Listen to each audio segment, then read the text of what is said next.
Hi, everybody. We're just letting everyone into the webinar. We'll wait one more second. It looks like the counter has stopped climbing, so let's go ahead and get started. So I am delighted to welcome you all today. I am Ginny Steele, the Norman and Armina Powell University Librarian in the UCLA Library, and we are really happy to have you with us today.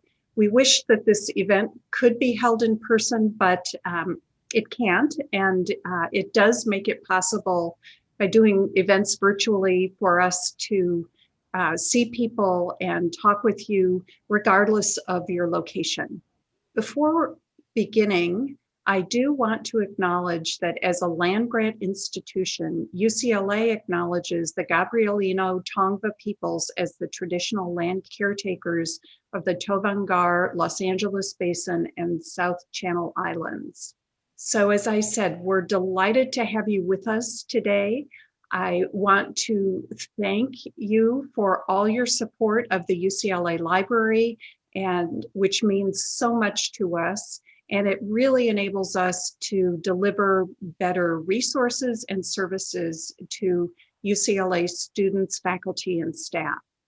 And I'm really excited about today's presentation because it showcases what the library does best, which is provide access to unparalleled collections under the guidance of expert librarians. So first, a little bit about our collections. The UCLA Library has more than 12 million volumes and resources in many forms. We have our traditional print collections, but we also have other materials ranging from ancient manuscripts to films from Hollywood's golden age. We have very large photograph collections, audio-visual collections, so lots of different kinds of resources in the library.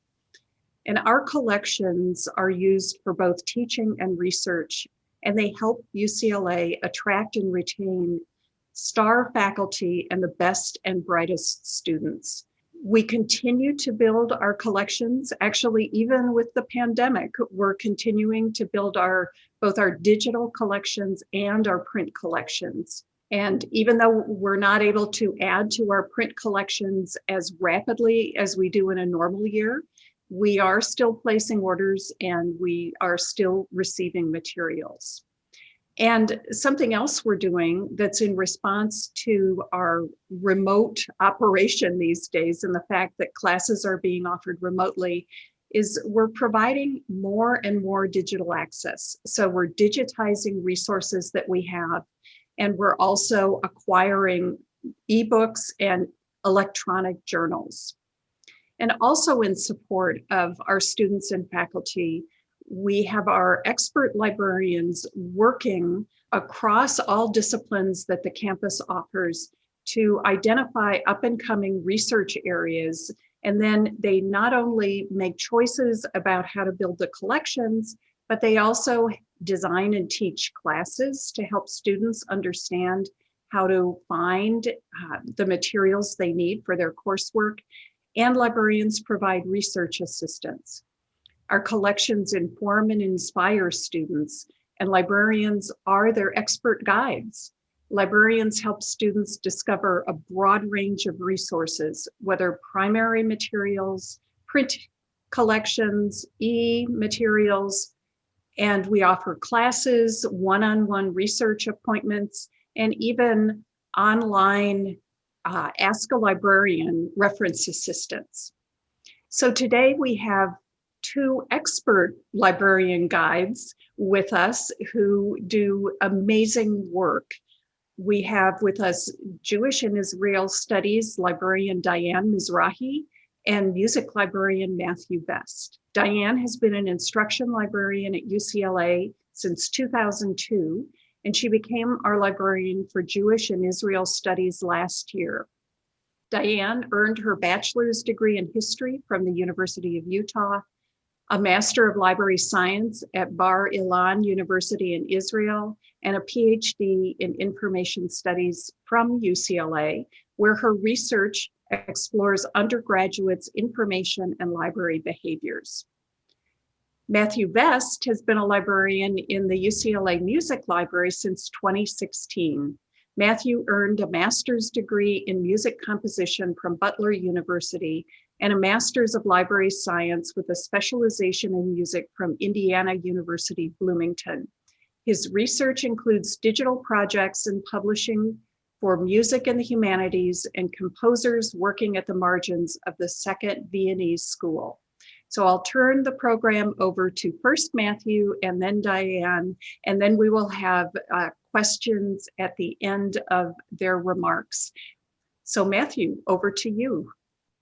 Thank you, Jenny, and welcome everyone. Thank you for joining us this week after we needed to reschedule last week. We appreciate your understanding and working with us on this. Today, Diane and I will be sharing some about the exhibition, Drawn to Paradise, Jewish Musicians in Los Angeles, and about how the library supports Jewish music studies at UCLA, an up-and-coming area of study for the music school, both in musicology and ethnomusicology, led by Professor Mark Kligman at the recently announced Lowell Milken Center for Music of American Jewish Experience at the UCLA Alpert School of Music.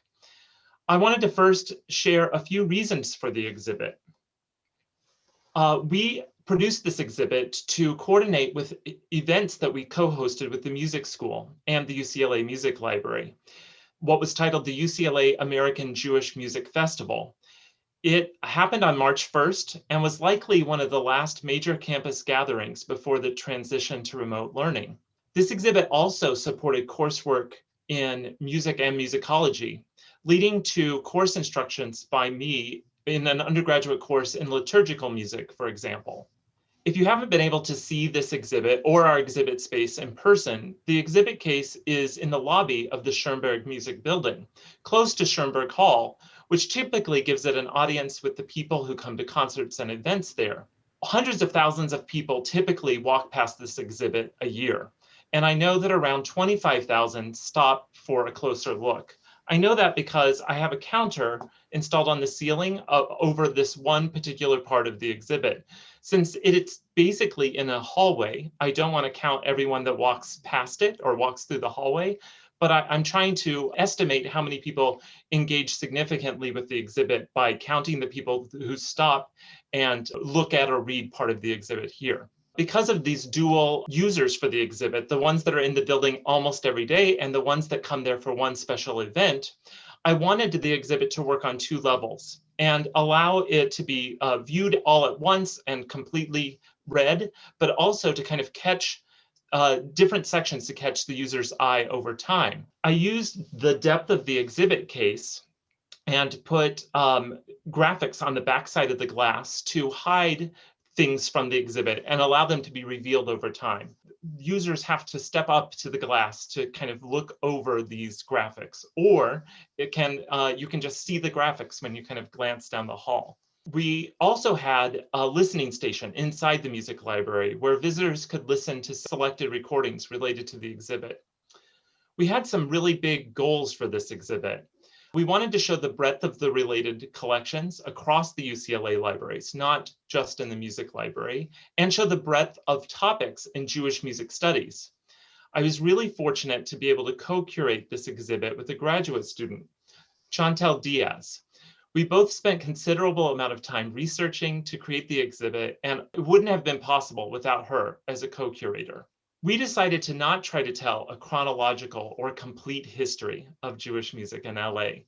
Our presentation today also follows that. It isn't in a specific sequence. Instead, for the exhibit, we opted to highlight a few Jewish musicians and their contributions to music in LA, interspersed with interesting items from the library collections. Of course, completing an exhibit of this size is no small feat, as this list of contributors shows. An exhibit like this wouldn't be possible without the support and expertise from across the library system. It was also significantly impacted by COVID and remote work. I had planned an online exhibit, but it wasn't feasible to create it at the same time as the physical exhibit. And then COVID happened, and the physical exhibit was effectively closed, which made an online exhibit essential. So I took cell phone pictures of the exhibit in my last 10 minutes on campus. Honestly, the last 10 minutes I was there physically. And they allowed me to create a tour of the exhibit online. It's not exactly a representation or an online exhibit, but it is more like an online tour of the physical exhibit. Without the listening station in the music library, we digitized some of the recordings and linked to them in the online exhibit. Because of copyright, these are limited to UCLA authentication. Only UCLA students and faculty can access them, except that I'll be able to share some with you today. Even this presentation has been impacted by lack of access to our collections. It was a challenge to bring it together without full access, but we have some really exciting things to share, and we think it's come together to tell a compelling story, both of Jewish music in LA and how the libraries support this research even during COVID. First, Diane will give some historical context for the exhibit. Thank you, Matthew. Right now, I'm just going to briefly review some of the historical context which served as the catalyst for the wave of migration of Jewish musicians and artists from Europe to the United States in the 1920s and 30s. Of course, we're talking about the rise of Nazism and their policies and systematic anti-Semitism. In January of 1933, Hitler was named the Chancellor of Germany. In September of 1935, the Nuremberg Laws were enacted, which effectively terminated Jewish employment in government, academia, and other public and private sectors. In March of 1938, the Anschluss occurred, which was the annexation of Austria into Nazi Germany. In November of 1938, the Kristallnacht occurred. This was the coordinated pogrom throughout Germany and Austria, which resulted in nearly 100 deaths and the destruction and looting of scores of synagogues, Jewish businesses and properties, and the arrest of thousands of Jewish men. In September of 1939, Germany invaded Poland, which began World War II. So Nazi philosophy had a major impact on the arts.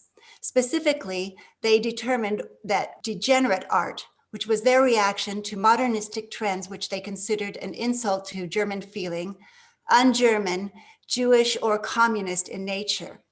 Degenerate music was a category within degenerate art, and banned works included those by Jewish composers, such as Felix Mendelssohn and Gustav Mahler, as well as contemporary artists, such as Arnold Schoenberg, Kurt Weill, Ernst Tocht, and Franz Schrecker. But it wasn't just anti-Jewish music. It was also including African-American genres, especially jazz. And there were also works by those that they considered communist, Bolshevik, or other modernists, such as Igor Stravinsky, Paul Hindemith, and Alban Berg. The impact on the artists of these policies, of course, meant that they could not earn a living in Germany and Austria. They also lived in fear of arrest and repression. And this was the main catalyst that encouraged immigration out of Europe during this time period. Of course, the US context, in the 1930s, the United States was in the middle of the Great Depression. There was an era of anti-immigration and isolationism, and immigration quotas were quite high, although somewhat relaxed for prominent artists and intellectuals. This resulted in a saturation of musicians from Europe into the United States. In this particular slide, you see a poster advertising an exhibit of degenerate music from 1938. Notice the dehumanizing blackface with the Star of David in the lapel. The UCLA Library recently acquired this poster. Matthew brought it to my attention a year ago that a copy was up for sale, and I was able to purchase it using funds from donated grants by our library sponsors and supporters. One of the biggest names among musicians who emigrated to Los Angeles and who features prominently in our exhibit is Arnold Schoenberg. Schoenberg, who lived from 1874 to 1951, was an Austrian-born composer, music theorist, teacher, writer, and painter. He is widely considered one of the most influential composers of the 20th century. As a Jewish composer, of course, Schoenberg was targeted by the Nazi Party, which labeled his works as degenerate music and forbade them from being published. He emigrated to the United States in 1933, becoming an American citizen in 1941. An interesting aside is that in 1898, Schoenberg converted to Christianity in the Lutheran Church. Some biographers state that this was partly to strengthen his attachment to Western European cultural traditions, and partly as a means of self-defense in a time of rising anti-Semitism. In 1933, after long meditation, he returned to Judaism because he realized his racial and religious heritage was inescapable, and to take up an unmistakable position on the side opposing Nazism. He would self-identify as a member of the Jewish faith for the rest of his life. In Los Angeles, he taught music at USC and UCLA, both of which later named a music building on their respective campuses Schoenberg Hall. At UCLA, he was appointed visiting professor in 1935 on the recommendation of Otto Klemperer, music director and conductor of the Los Angeles Philharmonic Orchestra. The next year, he was promoted to professor, which enabled him to purchase a Spanish Revival house in Brentwood near the UCLA campus. The house was directly across the street from Shirley Temple's house, which is where he befriended fellow composer George Gershwin. The Schoenbergs began holding Sunday afternoon gatherings, which were known for excellent coffee and Viennese pastries. Frequent guests included Klemperer, Ernest Toch, and on occasion, well-known actors such as Harpo Marx and Peter Lorre. This slide highlights some advice that Schoenberg gave to fellow Austrian Adolf Riebner upon his arrival in the United States. It is quite typical advice to a new immigrant, but I found his comment about working in the film industry interestingly ambivalent. If you can survive for a year without income, I am certain you would be able to move to the movie studios also, but whether one should wish to do that for oneself is questionable. Schoenberg did not compose for film as far as we know, and his works were only used in the industry after his passing. This map, which Matthew found in the music library, is sort of a map to the emigre stars of Los Angeles during Schoenberg's time. And you see how the connections were made between the various artists and emigres. This detail of the west side shows UCLA and Schoenberg's house on Rockingham Avenue in Brentwood, not far from Thomas Main and Hans Riesler and Ernest Toch and Rudi Koschlik, Otto Klemperer, etc., etc. Another major composer and conductor of this era who did write for Hollywood was Erich Korngold. Korngold, 1897 to 1957, was an Austrian-born child prodigy. He had already composed dozens of operas, orchestral works, and chamber music before becoming one of the most important and influential composers in Hollywood history. He was the first composer of international stature to write Hollywood scores, for which he won 2 Academy Awards and received 2 more nominations. In the snapshot on the left, we see Korngold with fellow Austrian Max Reinhardt. Reinhardt worked on US productions and films beginning in the 1920s. He invited Korngold to Hollywood in 1934, and at first, Korngold commuted between California and Vienna. In 1938, he was in Los Angeles working on the swashbuckler film, The Adventures of Robin Hood, when the Anschluss occurred. He stayed in Los Angeles thereafter, living in Toluca Lake, not far from Warner Brothers Studios. In the photo on the right, we see Korngold with Max Steiner and Leo Forbstein, the American-born head of music at Warner Brothers. Steiner moved to the United States in 1914 and began working in Hollywood in 1929. His scores, of course, include King Kong, Gone with the Wind, and Casablanca. One of the figures that is highlighted in the exhibit is Fanny Brice. She is likely best known today through Barbra Streisand's portrayal of her on stage and in film in Funny Girl, and also Funny Lady. In her day, she was famous as a stage actor and for portraying Baby Snooks on the radio. Even though she lived in Westwood, she was only on television once, but she appeared as herself in the film The Great Ziegfeld. Here, I'll play an excerpt of an early recording from the Ziegfeld Follies in 1917, Becky is Back in the Ballet. I'm streaming this from Avalon, which is managed by the UCLA Music Library to give remote access to sound and video recordings from our collections. Without this service, the sound and video recordings would be significantly less accessible to our students and faculty, and in fact, during COVID, almost completely inaccessible. Becky is back in their belly, kicking her foot to the sky. I could listen to that all day, but we have some other things to share with you. So we're moving both geographically and chronologically to Jerusalem in the spring of 1967. The city was split, divided, and Jordan occupied the eastern half. This meant that Jews were banned from visiting the holy sites in the Old City for some 19 years. As threats from Egypt and Syria increased and tensions rose among the Israeli populace, songwriter Naomi Shemer was commissioned to compose a work for the upcoming Israeli Song Festival.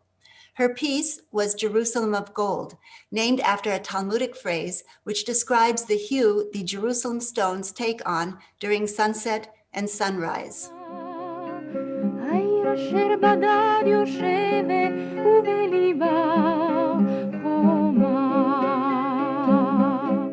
The song was a tremendous hit, and the Israeli victory in the Six-Day War gave rise to Jewish pride throughout the world, including Los Angeles, as some of the items in our exhibit demonstrate. Jerusalem of Gold is represented in the exhibit through this arrangement by Eddie Manson. Eddie Manson was a composer and performer of the harmonica, known for his work on the DuPont Show of the Month. He was also involved with Jewish philanthropic concerts, demonstrated by this poster from the exhibit. Here, we'll hear his first film score from 1953, from a movie called The Little Fugitive.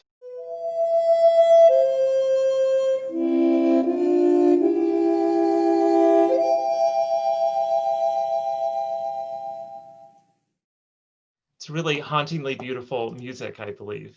And maybe not what I might have imagined if you told me there was a film score for harmonica. The exhibit highlights quite a few 20th century performers and composers, including Gene Simmons.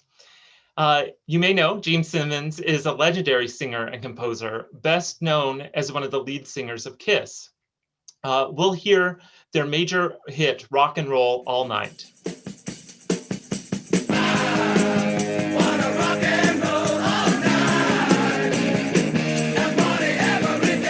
All right, for something a little bit different, or quite a bit different, another figure that we highlight is Eric Zeisel. He was born in Vienna and one of many Jewish European composers to escape persecution and find refuge in Southern California. I'll play an excerpt from his Requiem Hebraico.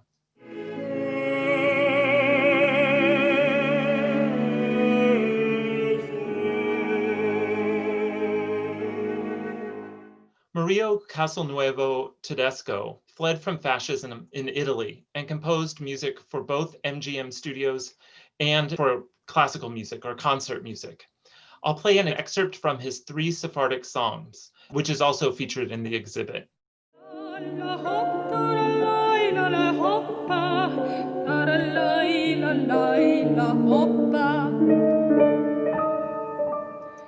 One of the most famous composers to settle in LA is Arnold Schoenberg, as Diane mentioned. The title of the exhibit is actually a play on something he said, that he was driven to paradise. With much consideration, we altered the phrase slightly to include several figures for the exhibit that were drawn to LA for what it offered to them and not driven to LA. We'll hear an example from his A Survivor from Warsaw, from near the end. In A Survivor from Warsaw, fictional narrative set in the Warsaw Ghetto. When the men's chorus enters with the prayer, we'll hear one of the clearest expressions of Schoenberg's music theory ideas. It's esoteric music, it's definitely Schoenberg, but it also has an incredible power, as you can hear.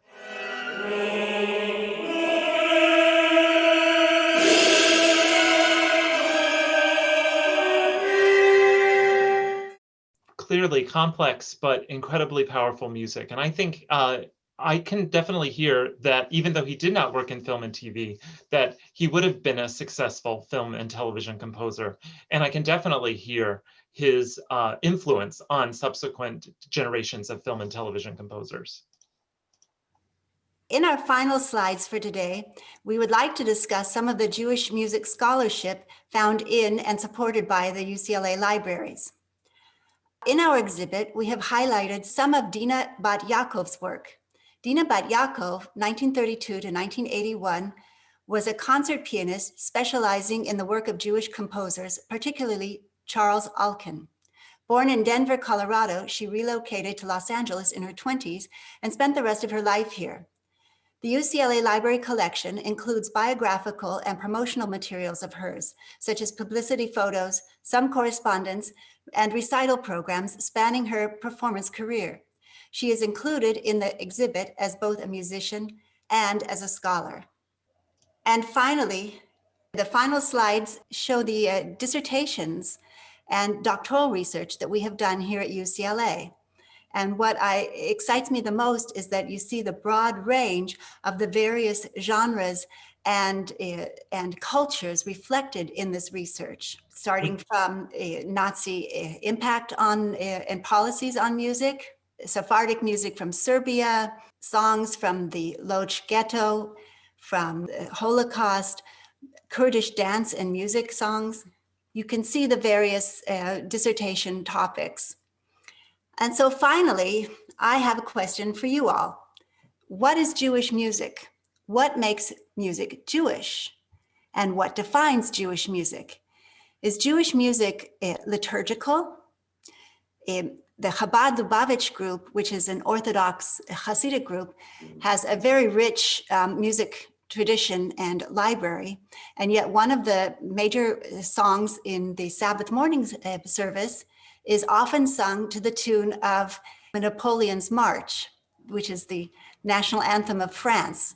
So that's liturgical. Is it Jewish?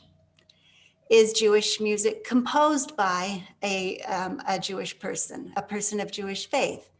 In that case, is White Christmas Jewish? Is it Jewish music? It was composed by Irving Berlin.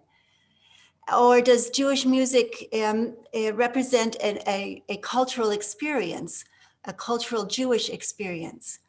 The hauntingly beautiful score to the film Schindler's List, which many see as the unofficial anthem of the Shoah, of the Holocaust, was written by a non-Jew, was written by John Williams. So these questions, which may sound very esoteric, very, very philosophical, but they are the real questions that Matthew faced and had to grapple with when he was assembling this exhibit. And in a broader scope, these are the kinds of questions that librarians and others in academic and cultural institutions must deal with every day as we build our collections and create our exhibits. So on that note, we are happy to take your questions and thank you for your participation. And thank you, Diane and Matthew. That was a fascinating overview of the exhibit. I'm sure it makes a lot of us want to go see the exhibit in person someday. Matthew, do you have any idea how long it will be up once we're able to go back on campus? Do you have a plan to leave it up for X number of weeks or months? So that's a really excellent question. I don't necessarily have a plan. I think it depends on when we get back, but and on how long the materials can stay in the exhibit case. But the special collections materials that are included are facsimiles, so they are fine to be in light for a longer period of time. So I would like to keep it up for some time. It just depends on what the timeline is. Right, and of course, we know that we expect to all be working from home at least through March. So it won't be viewable other than what you put up online until then. But right. now I do want to invite you all to ask any questions you may have in the Q&A. If you click on that little button at the bottom of your screens, you will be able to type a question in. So I have another question for Diane and Matthew, which is again, a future-oriented. Are there other topics that you're thinking of, or other perhaps subjects that you were only able to cover somewhat briefly in this exhibit that you'd like to really dive into in more detail in the future?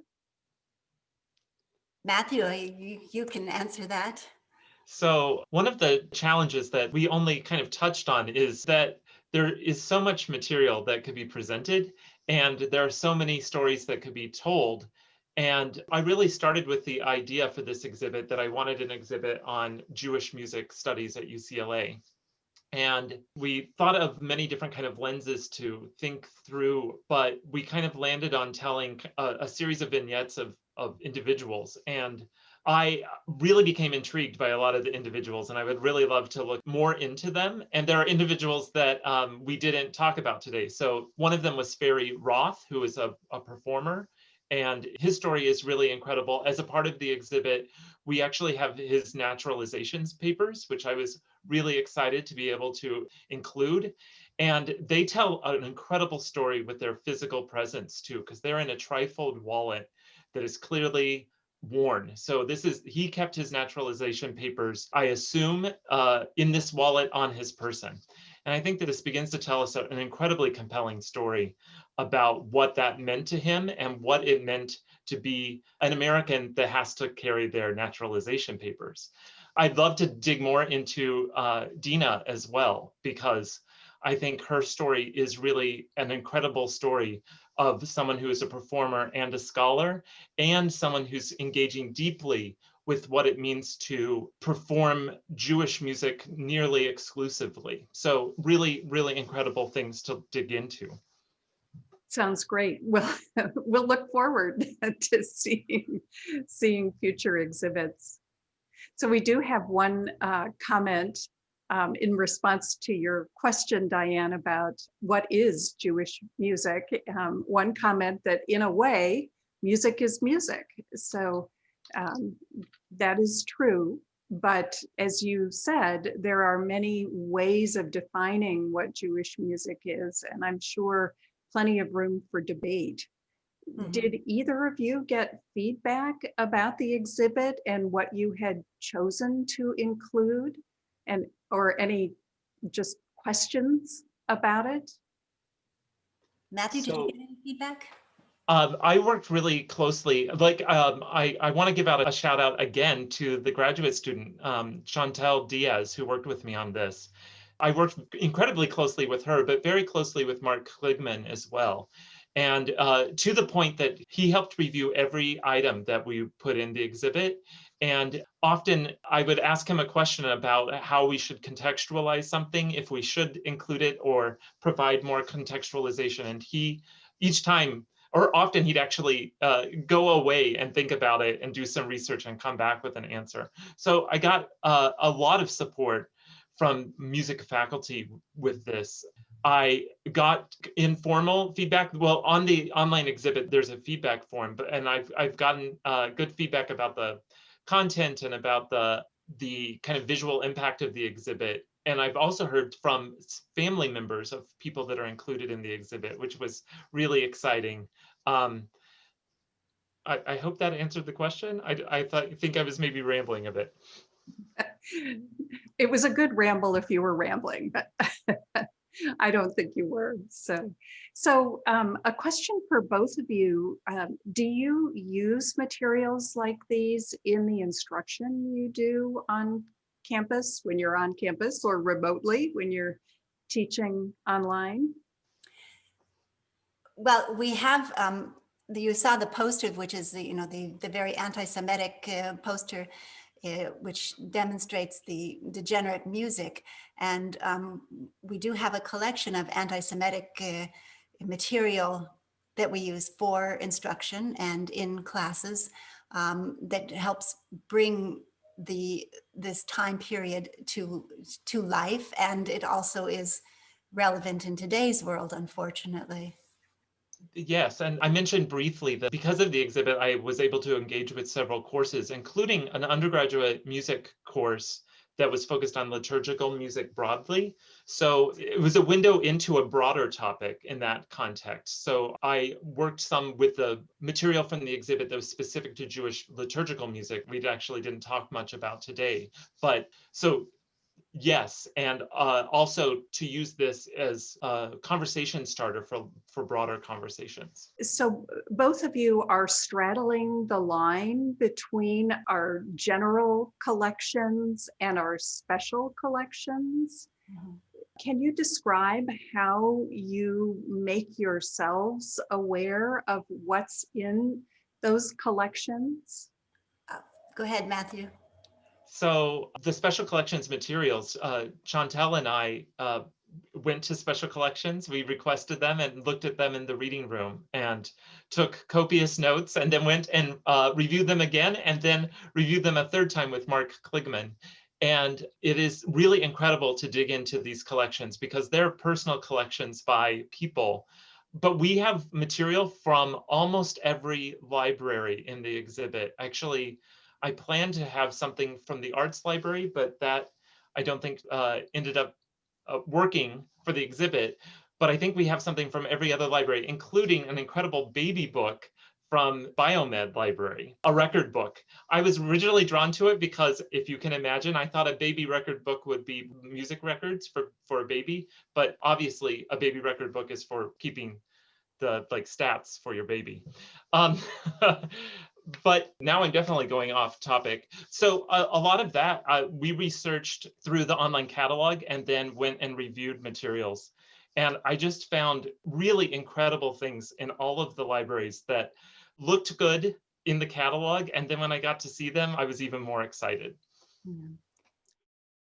I've been in this position, as Ginny mentioned, just over a year now. So I'm still learning. There's so much, and I'm so indebted to my predecessors, my previous Jewish and Israel Studies librarians, who really amassed a world-class collection in both our lending libraries and in special collections. So I go into special collections a lot. I learn as much as I can. I've had discussions with Matthew. I've had discussions with Professor Kligman to learn about the Jewish material in those collections. But Jewish material, just like Jewish music, goes all over the place in every library. So learning about it is a constant, it's a day-to-day challenge.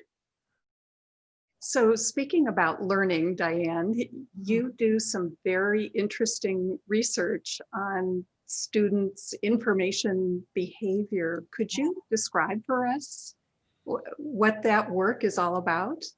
It doesn't have anything to do with music or even Jewish studies. It's a finding, a specific finding from my dissertation, when I asked students if they would prefer to read their academic readings in print or online.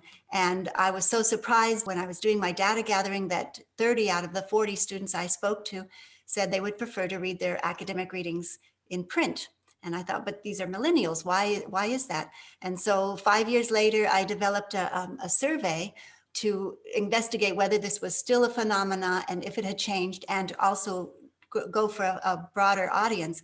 And so this was 2014, a survey went out to undergraduate students at UCLA, and over almost 400 responses came in, stating that about 70% said that they would prefer to read their academic readings in print. And again, I was surprised. And I took this to an international conference and presented it. And other researchers from different countries were interested in joining a collaboration, so it just kind of snowballed. And we gathered data from over 33 countries, over 21,000 students in those countries. We're in the final processes of publishing these results, but I can tell you that the numbers they're very consistent, that the majorities in all of the countries, students prefer to read in print over electronic, and it varies from country to country, but on the average, overall, about 70% say they prefer print. Now, we thought, my research partners and I thought we were done with this. Okay, we'll get out our final results. And now COVID hit. And so I have a meeting in January with two research partners, one at Carnegie Mellon in Pittsburgh and one in England. And we're going to start planning how can we see how COVID and being forced to learn remotely and read remotely, how this is impacting our students, their preferences and behaviors. In general, when we analyzed comments by the students, they preferred to read in print because they felt they learn better in print.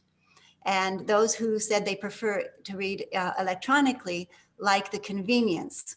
So you have this split, do students want to learn or do they prefer the convenience? And it's unfortunate that there has to be this dichotomy almost. Thank you.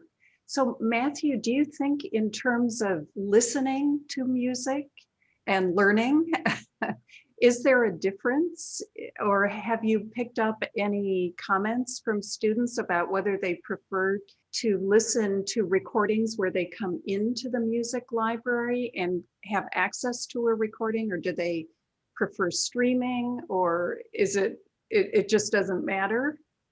So overwhelmingly, students, but also people in general, consume music via streaming. But there is a kind of resurgence of being interested in physical media, which doesn't usually include CDs, but does include records and cassette tapes, interestingly enough. And I think in part, there are two things going on. One is the better sound quality that you get from those types of recordings than from streaming.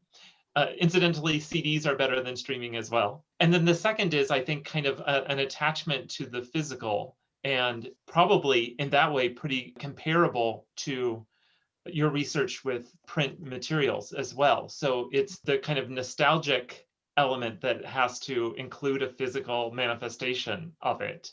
Collector culture, all sorts of things. But for music, and probably for print, I like to read things in print too, because I can see it and touch the page. So there is this kind of quality question, I think, too. Yeah. And does the music library have all those formats of? We have most formats. We have record players and records in all of the kinds of records, 33 and a third, 45, 78s. And we have CDs, and we do have some cassette tapes. We don't have a lot of reel-to-reels, although the library has quite a few reel-to-reels. Yeah. And do we have the equipment, say, to play all of these, or is that a challenge? We do have the equipment in the music library, and we also have a studio in the library where people can create new content. But in the studio, we have a record player that allows people to transfer content. So kind of responding a bit to kind of the, I can't think of the initiative to have people transfer home recordings themselves. People can bring in non-commercial sound recordings and transfer them digitally in the library when we're open. That's great. Well, I have my eye on the clock and I know everyone is very busy. So Diane and Matthew, thank you so much. This was a really fascinating presentation and guided tour of the materials in the exhibit and history lesson all rolled into one, and a little bit of a lesson about libraries and librarians. So we appreciate that. And again, to everyone who attended today, thank you so much for coming. Matthew has put the link to the exhibition, and Julia has too, in the chat, and I'm sure we'll be posting that later on, so you'll be able to look at it online. And I do want to thank you again. I wish we could be together in person, but it's been great being with you virtually, and we look forward to seeing you at a future event. Take care, everyone, and be safe and healthy. Thank you. Bye-bye.